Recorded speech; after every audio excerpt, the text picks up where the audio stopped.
ये बात हरियाणा के सोनीपत की है। एक बेहद खूबसूरत लड़की एक सरकारी दफ्तर में जाती है और दफ्तर में जाने के बाद उस अधिकारी से मुलाकात करती है। मुलाकात करने के बाद वो उसे एक कागज देती है और कहती है मेरी एक समस्या है। जैसे जैसे वो अपनी समस्या बता रही थी वैसे वैसे उस अधिकारी की नजर उस लड़की पर पड़ जरूर रही थी, लेकिन उसकी आवाज उसके कानों तक नहीं पहुंच रही थी, बल्कि उसे देखकर उसे पहली ही बार में प्यार हो जाता है। वो अधिकारी अपने प्यार के बारे में जब बात करता है उससे कहता है कि मुझे तुम्हें देखते ही प्यार हो गया है। तो लड़की थोड़ी परेशान होती है, कहती है ये मुमकिन नहीं है। तभी वो कहता है कि ये सब कुछ मुमकिन हो सकता है, क्यों ना हम दोनों जिंदगी साथ जिए, साथ ही रहें। जब जिंदगी साथ रहने की बात आती है तो कुछ वक्त गुजरने के बाद उस अधिकारी को पता चलता है कि ये उसका पहला प्यार नहीं है, बल्कि इससे पहले भी वो कई लड़कों से प्यार कर चुकी है, कई लोगों के साथ साथ बिता चुकी है। तभी वो अधिकारी उसके आगे हाथ पैर जोड़ता है और कहता है कि तुम अपनी राह अलग बनाओ और मुझे मेरी राह बनाने दो। तभी लड़की कहती है कि अगर अपनी जिंदगी को बचाना है, अपनी जान छुड़ानी है, तो आपको कुछ पैसे देने पड़ेंगे। वो डिमांड करती है लगभग 30 लाख रुपए की। 30 लाख में बात नहीं बन पाती, लेकिन वो अधिकारी 20 लाख रुपए का इंतजाम करता है, उस लड़की को देता है और कहता है कि तुम अपने रास्ते जाओ, मैं अपने रास्ते जाऊं। दरअसल कहानी आज की उसी लड़की की है। उसने एक दो नहीं 7 शादियां की थी और एक घर में जब नौकरानी बन के जाती है तब वो 200 करोड़ रुपए की एक झटके में ही मालकिन बन जाती है। आज ये कहानी न केवल सोशल मीडिया पर बल्कि टेलीविजन पर भी आप आराम से देख सकते हैं, सुन सकते हैं इसके बारे में। ये कहानी बड़ी दिलचस्प है, बड़ी रोचक कहानी है। आदाब, नमस्कार, सत श्री अकाल, मैं उस्मान सैफी। आज की जो सच्ची घटना मैं आपको सुनाने जा रहा हूं, ये सच्ची घटना है उत्तर प्रदेश का एक जिला है गाजियाबाद, और गाजियाबाद का ही एक इलाका लगता है, एक थाना लगता है मुरादनगर। दरअसल यहाँ का एक UIMT कॉलेज के जो मालिक होते हैं वो धीरे धीरे करके अपनी जिंदगी की रफ्तार में आगे बढ़ रहे थे, लेकिन अब रफ्तार में आगे बढ़ते बढ़ते उन्होंने मुरादनगर के जो मेन चोपला था उसके पास में अपनी एक जमीन खरीदी, वहां पर एक कॉम्प्लेक्स बनाया, साथ ही एक कॉलेज भी बनाया। यही नहीं, एक और कॉलेज बनाते हैं, बहुत सारी प्रॉपर्टी खरीदते हैं, बहुत अच्छा घर बनाते हैं। ऐसा लग रहा था कि जिंदगी में उनकी मुंह मांगी जो मुरादें हैं वो सब कुछ पूरी हो रही हैं। 2 बेटे होते हैं, एक बेटी होती है, पत्नी। ये भरा अच्छा खासा परिवार था, खुशहाल परिवार, जिंदगी में सब कुछ ठीक चल रहा था। लेकिन साल 2021 में एक सूचना मिलती है कि जो इनका बड़ा बेटा होता है उसका सड़क हादसा में वो गंभीर रूप से घायल हो जाता है। तुरंत ही इसके परिवार के लोग उस बच्चे को हॉस्पिटल लेके पहुंचते हैं और जैसे ही हॉस्पिटल लेके जाते हैं डॉक्टर उसको मृत घोषित कर देते हैं कि हम आपके बेटे को बचा नहीं सके। अब इस घर में पति पत्नी, एक बेटा और एक बेटी बचते हैं। वक्त आगे बढ़ता है लेकिन बेटे की मौत को पिता बर्दाश्त नहीं कर पा रहा था, और जैसे जैसे वक्त आगे बढ़ रहा था तो पिता भी बीमार रहने लगता है और बीमारी के चलते उसके पिता की भी मौत हो जाती है। ये ऐसा लग रहा था कि इन्होंने थोड़ी बहुत नहीं, लगभग 200 करोड़ रुपए की संपत्ति इन्होंने अर्जित की थी, 2 कॉलेज बनाए, कॉम्प्लेक्स बनाया, बहुत सारे सब कुछ इकट्ठा कर लिया था। लेकिन पहले बेटा फिर पिता, इनकी मौत होने के बाद फरवरी 2023 का ये वाकया है। अचानक ही जो इसकी घर की मालकिन होती है जिनका नाम होता है सुधा सिंह, वो बहुत ज्यादा बीमार हो जाती हैं। आनंद फानन ही उन्हें हॉस्पिटल लेके जाते हैं। हॉस्पिटल ले जाने के बाद पता चलता है कि जब डॉक्टर उनका चेकअप कराते हैं तो उन्हें 3rd स्टेज का कैंसर पाया जाता है और हालत बहुत ज्यादा गंभीर होती है। ये अपने दिल की, अपनी मन की परेशानी किसी से बयां भी नहीं कर सकती थी। हालांकि बेटी की शादी कर दी थी और बेटे की यानी कि जो छोटा बेटा होता है उसकी भी शादी कर दी थी साल 2022 में धूमधाम से शादी कर दी थी, सब कुछ ठीक था।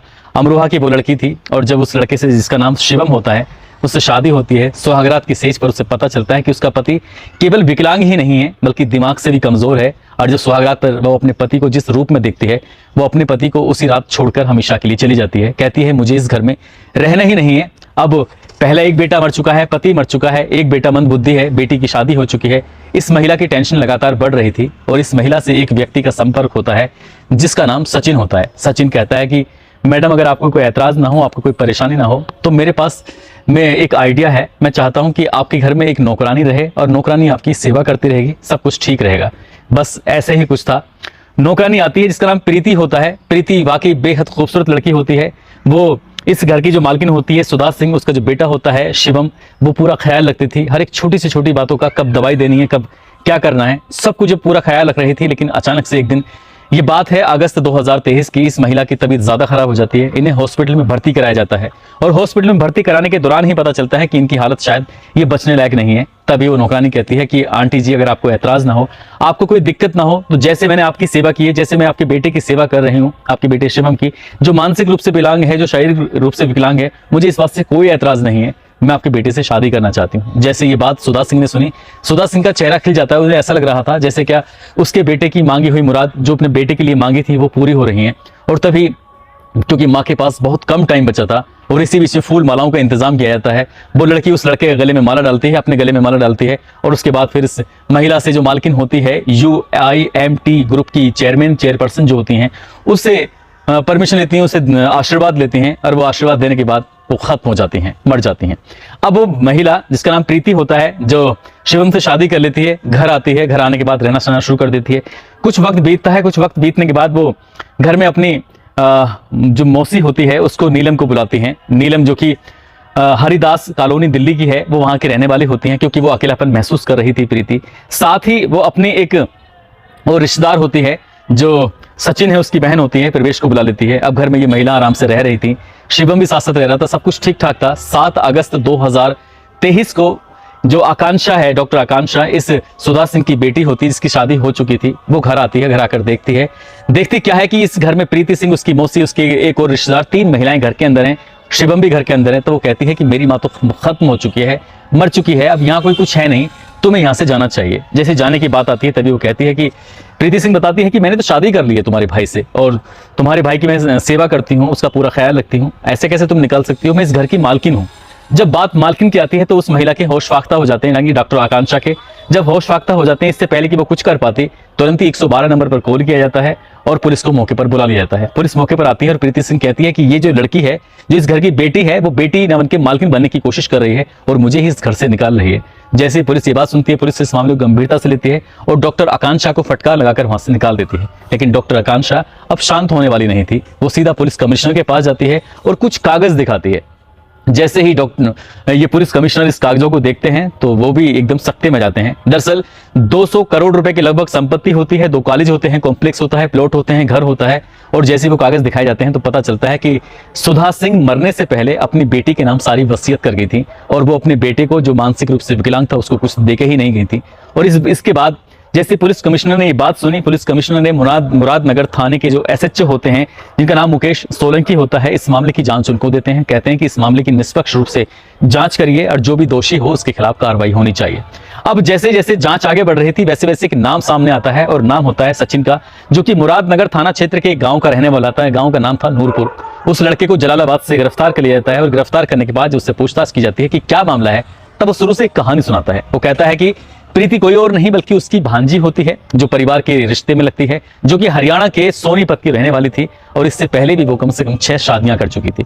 जब बार बार शादी करती थी तो उसने कहा कि अब तुम्हें बार बार शादी करने की जरूरत नहीं, बल्कि एक ही बार एक ऐसी शादी करो जिससे कि तुम रातों रात अरबपति बन जाओ। उसमें से कुछ हिस्सेदारी हमारी होगी, कुछ हिस्सेदारी तुम्हारी होगी। तो सचिन ने अपनी भांजी को सोनीपत से बुलाता है नौकरानी के रूप में, और जो मालकिन होती है, यानी कि जो UIMT ग्रुप की चेयरपर्सन होती है, सुधा सिंह के पास लेके जाता है। कहता है कि ये तुम्हारी बहुत अच्छी सेवा करेगी, बहुत अच्छी खानदानी लड़की है, लेकिन परिवार के लोग इसका साथ नहीं दे पाए, इसलिए बहुत परेशान। किस तरह के बहाने बनाकर उसने उस घर के अंदर से नौकरानी रखा और प्रीति ने इतना ख्याल रखा इस पूरे परिवार का जिसका कोई जवाब नहीं था। लेकिन जैसे वो शादी की बात कर रही थी तो कहीं ना कहीं सुधा सिंह को ऐसा लग रहा था कि यहाँ कुछ ना कुछ जरूर दाल में काला है, और इसलिए वो अपनी बेटी आकांक्षा के नाम अपने घर की सारी संपत्ति नाम कर जाती है। क्योंकि उसे लगता था, क्योंकि अमरोहा से जो उसके बेटे शिवम की शादी हुई थी, वो एक रात उसकी बीवी रुकती है और वो छोड़कर चली जाती है। तो उसे लग रहा था कि प्रीति को जो उसके बेटे से नहीं बल्कि उसकी दौलत से प्यार है, इसलिए वो अपनी बेटी को सारी संपत्ति दे जाती है। पुलिस यानी कि SHO मुकेश सोलंकी जब इस प्रकरण की जांच कर रहे थे तो प्रकरण की जांच करने के बाद पता चलता है कि इसने एक सरकारी अधिकारी से प्यार की फीगे बढ़ाकर उससे 30 लाख की डिमांड की थी और 20 लाख रुपए उससे हत्या लिए थे। इस तरह से उसने 1-2 नहीं 6 शादियां उसने हरियाणा के अलग अलग हिस्सों में की और ये 7वीं शादी थी जिसको इसने शादी का नाम दिया था। बस जैसे फिल्मों में दिखाते हैं कुछ देर के लिए एक्टिंग कि लड़की के मांग में सिंदूर भरा और शादी हो गई, जैसे 2-3 बार बोला कबूल है और शादी हो गई। बिल्कुल फिल्मों की तरह शादी की थी। ना तो कोई फेरे थे, ना कोई मंत्र था, ना कुछ बात थी, ना कोई रिश्तेदार थे, ना कोई फंक्शन वगैरह था, कुछ नहीं था। और हॉस्पिटल के उस कमरे में बस खड़े होकर 2 मालाएं गले में डाली और आशीर्वाद ले लिया। कहा कि आज से हम दोनों दूल्हा दुल्हन है। उस लड़के को यह भी नहीं मालूम था उसकी शादी हो चुकी है नहीं हो चुकी है। वो लड़का आज भी सुरक्षित है जिसका नाम शिवम है। और आकांक्षा की तहरीर के आधार पर, इसकी शिकायत के आधार पर पुलिस कमिश्नर इस मामले की जांच मुरादनगर थाने की दी तो पूरी सच्चाई सामने आई और पता चला कि एक नौकरानी 200 करोड़ की मालकिन बनने के लिए इस तरह से स्वांग रच रही थी, नाटक रच रही थी। दोस्तों, इस पूरे घटनाक्रम को सुनाने का उद्देश्य किसी को परेशान करना नहीं है, किसी का दिल दुखाना नहीं है, बल्कि आपको जागरूक करना है, आपको सचेत करना है। और जाते जाते आज कुछ लोगों ने अपने नाम लेने की अपील की थी, जिसमें लवकेश कुमार हैं, अरबाज शेख भागलपुर से, सैयद सादिक हैं, होशियार सिंह, हेमंत यादव, आदर्श कुमार, गौरव कुमार, रिया कुमारी, मोहम्मद नफीस, गुलशन कुमार, साबिर खान, तबरेज अंसारी, दीपक यादव, मनोहर सिन्हा, अफरोज खान, संतोष तिवारी, अनुराग पाठक, देवेश मिश्रा, इन लोगों ने नाम लेने की अपील की थी। आप सब लोग अपना ख्याल रखें, सुरक्षित रहें। जय हिंद, जय भारत।